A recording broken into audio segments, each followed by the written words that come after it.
কলকাতার সবথেকে পুরনো ক্যাফেতে আজও লেগে রয়েছে উত্তম কুমার থেকে শুরু করে সত্যজিৎ রায়ের স্মৃতি। জানেন কোথায় এটি? সময়টা 1938। স্বাধীনতা তখনও বেশ দূরে। লড়াইয়ের মন্ত্রে ফুটছে গোটা বাংলা।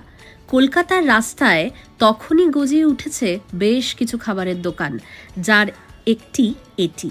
কিছু বিদেশি রেসিপি আর একরাশ স্বপ্ন সঙ্গী করে উত্তর কলকাতার বাসিন্দা অমরনাথ ব্যানার্জি দোকান খুললেন সুদূর ভবানীপুর এলাকায়। এদেশে তখন ক্যাফে শব্দের চল ছিল না, থাকলেও বিদেশে ছিল। আর সেই ধারা মেনেই এই দোকানের নাম রাখলেন ক্যাফে। হাজরা মোড়ের কাছে হওয়ায় লোকের মুখে মুখে ক্যাফের নাম হয়ে উঠল হাজরা ক্যাফে। পুরনো গন্ধ, ধোপদুস্তর দেয়াল সব মিলিয়ে একেবারেই সাদামাটা দোকানে যেন এক অকৃত্রিম আলো আধারের খেলা। আজকের ক্যাফের সঙ্গে তুলনায় যা খাপ খায় না মোটেই। শীততাপ নিয়ন্ত্রিত ঘর নেই, সোফা চেয়ার নেই, ক্যাপচিনো, ক্যাফে মোকা কিছুই নেই। থাকার মধ্যে আছে কেবল ইতিহাসের গন্ধ আর পুরনো খাবারের স্বাদ। এখানে আজও বাঙালি চা অথবা কফির সাথে সঙ্গত করে chicken stew, fish fry, mutton কিংবা চিকেন কবিরাজিরাই। প্রজন্মের হাত ঘুরে দোকানের বর্তমান মালিক অমরনাথ বাবুর ছেলে সিদ্ধেশ্বর বন্দ্যোপাধ্যায়। স্মৃতির পাতা থেকে আজও কত কথকথা উঠে আসে এই দোকানের চালচিত্রে। ফ্ল্যাশব্যাকে আজও ওই শেষে টেবিলে বসে থাকে স্বয়ং সত্যজিৎ রায় এবং সৌমিত্র চট্টোপাধ্যায়। ফেলুদার কোনো গল্পের প্লট নিয়ে আলাপ জমান। সত্যজিৎ রায় ভালোবাসতেন এই দোকানের কাটলেট এবং পুডিং খেতে। শুধু সত্যজিৎ রায় একা নন, খানতিরিশেক চেয়ারের কোনোটাতে এসে এককালে বসতেন উত্তম কুমার, সুপ্রিয়া দেবী, মান্নাদের মতো বড় বড় ব্যক্তিত্বরাও।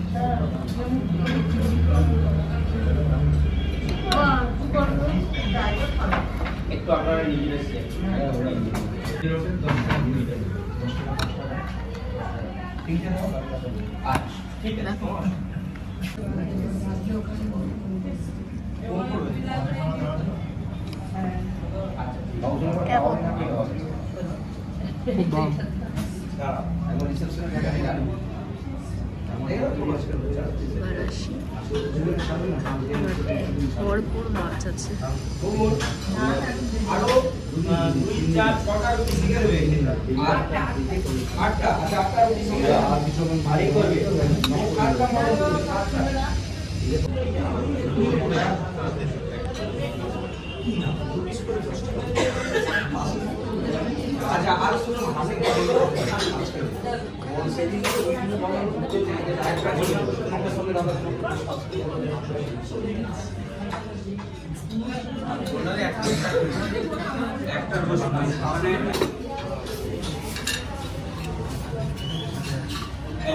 সেই আগের মতো এখনো ব্রয়লার মুরগি এই দোকানে ঢোকে না।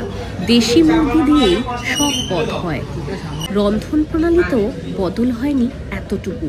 তাই হয়তো আরও সহজে ইতিহাস কথা বলে এখানে। ঐতিহ্য পা চেপে ধরে, আর বর্তমানের সঙ্গে দিব্য সমঝোতা হয়ে যায় চিরাচরিত অতীতের।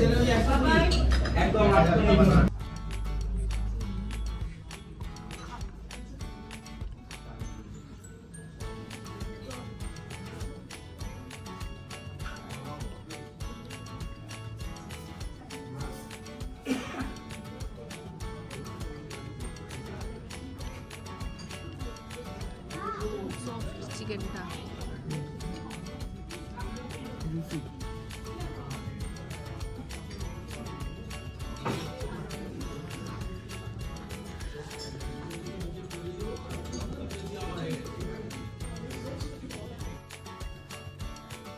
সবশেষে ডেজার্টে চলে এলো পুডিং। হাজরা ক্যাফের পুডিংয়ের স্বাদ নিয়ে আজও মোহিত কলকাতাবাসী। পুডিংয়ের ওপর আলাদা করে ফোম দেওয়া এখানে, যা একেবারে অভিনব। এইরকম পুডিং আর জীবনেও কোনোদিনও আগে খাইনি। কি বলবো, এই পুডিং মুখে দেওয়ার পর এক রাশ মনে আসে আনন্দ আর ঠোঁটে আসে একরাশ হাসি, যা এক কথায় বলতে পারি অনবদ্য। সেই কবেই কবি শঙ্খ ঘোষ আমাদের বলে গেছেন, এই কলকাতার মধ্যে আছে আর একটা কলকাতা, হেঁটে দেখতে শিখুন। তো একটু হাঁটতে হাঁটতে আড্ডা দেওয়ার জন্য আর পেট পুজোর জন্য আসতেই পারেন একবার দক্ষিণ কলকাতার এই হাজরা ক্যাফেতে। ভিডিওটি ভালো লাগলে অবশ্যই একটা লাইক, কমেন্ট আর সাবস্ক্রাইব করে দেবেন। এখনকার মতো টাটা।